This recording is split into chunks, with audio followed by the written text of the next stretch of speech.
नमस्कार, आप देख रहे हैं पंचायती राज न्यूज और मैं हूं आपके साथ अनुष्का। शबे बारात रमज़ान की तैयारी और गुनाहों से माफ़ी की रात है। शब माने रात और बारात माने निजात यानी मुक्ति। गुनाहों की वजह से इंसान के दिल पर मैल जम जाती है, जिसकी सफाई के लिए अल्लाह ताला ने अपने बंदों के लिए ख़ास मौके रखे हैं।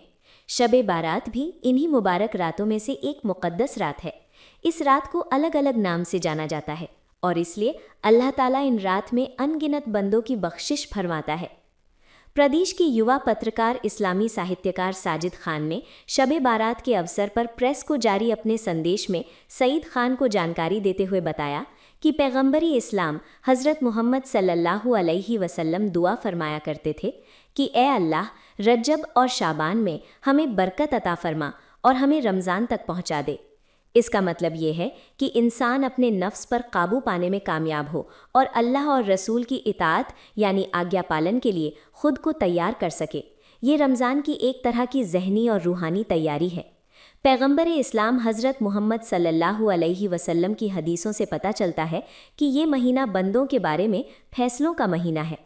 इस महीने और इस रात में इबादत करने को इसलिए कहा गया है कि ताकि जब हम रमज़ान में दाखिल हों तो उसकी मशक्क़तों को उठाने के काबिल बन सकें। शबे बारात दुआओं की कबूलियत की रात है, फैसले की रात है। इसलिए इस मौके पर हमें ज़्यादा से ज़्यादा दुआएं करना चाहिए ताकि हमारे हक़ में बेहतर फैसले हों और अल्लाह की रहमत हम पर नाजिल हो। अल्लाह ताला अपने बंदों के लिए बेहद रहमान और रहीम है। वो तौबा का मौका देता है और जो इन मौक़ों की कद्र करता है तो वो उसकी रहमत का हकदार बन जाता है।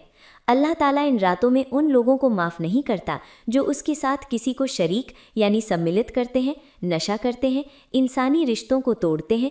ऐसे लोग शबे बारात की बरकतों से महरूम रह जाते हैं।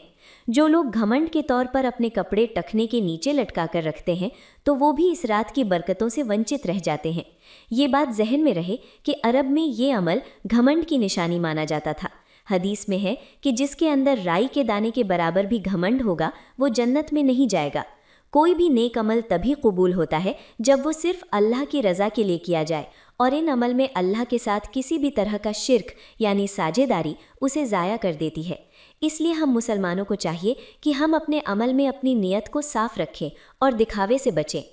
आखिर में अल्लाह से दुआ है कि अल्लाह ताला हम सब के आमाल को कबूल फरमाए और इस मौके पर आप सभी भाइयों बहनों से गुजारिश है कि आप सब दुआ फरमाएं कि मुझे दीन, ईमान, इस्लाम का इल्म तालीम देने वाले मेरे बहुत प्यारे वालिदैन, मेरी मोहसिन मेहरबान मेरी प्यारी अम्मी हज्जन ज़ुबैदा बी रहमतुल्लाह अलैहा और अब्बू जनाब बाबू खान साहब कादरी साहब की बख्शिश फरमाकर उनके दरजात को बुलंद फरमाए और उनको आलम बरज़ख के इल्लीन में आला मुकाम अता फरमाए और उनकी कब्रों को जन्नती गुलशन में तब्दील फरमाए और बदले के दिन उन्हें जन्नतुल फिरदौस में आला मुकाम अता फरमाए और हिसाब किताब के दिन उनका नामाए आमाल उन्हें सीधे हाथ में अता फरमाए और पुले सिरात में उन्हें आसानी अता फरमाए और हम सभी की गलतियों को माफ़ फरमाए और हम सभी की नेक तमन्नाएं पूरी फरमाए।